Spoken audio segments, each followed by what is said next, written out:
How many times have you heard soft men say the same phrase over and over again? You know which one, the Jeffrey phrase that every weak man likes to say. I don't compete against anyone else, I just compete with myself.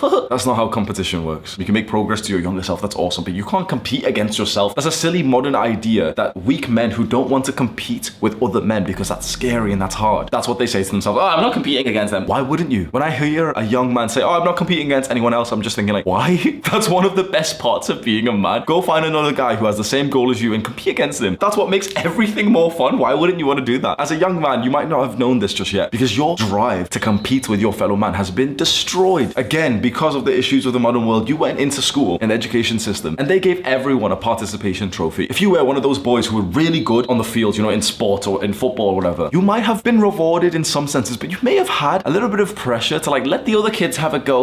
Let them play too. The feminization of the education system has meant that now boys don't compete. The most crucial part of masculinity is that we compete. Because if you think back about the olden days, the days of the cavemen, the hunter-gatherers, and then once we developed more and we got into tribes, we were competing against the other tribe. We had to know that, okay, there was some boars, some megafauna nearby, and the enemy tribe are killing some of them. They're taking that meat and we want the meat. We want to feed our women and children. So let's go in at nighttime, only me and you. Let's silently creep up to their village. You see them right there. Use the spear and murder him. Murder his son too. He's old enough to fight. Now take their women, take their children. They'll be our slaves. Bring them to our village. Our tribe is bigger now because we just competed. Do you know what's so interesting right now? I've just told you a very real story of what used to happen, what men used to be like. Me and you would have grabbed spears, went to the enemy tribe, and we would have murdered their men, taken their women and children. It's a morally wrong thing, right? And yet there's something inside of you right now that feels alive, isn't there? The stories of masculine, purely masculine men, these men back then probably would have had thousands nanograms per deciliter of testosterone. Our testosterone levels are like 500, 600 nanograms per deciliter. They probably would have had a 4,000 back in the day. At least over 1,000. That's what's been reported with men of just 100 years ago. Never mind 50,000 years ago, like the caveman shit. Something inside of you feels excited. We're not gonna go murder some people. We're not gonna go their women or anything. You feel it as well, don't you? That is your pure masculine energy, your primal energy that's been stripped away from you previously, but is slowly coming back to you as you watch my videos. So compete. That's the fundamental masculine habit. Compete against other men. Take what they've got.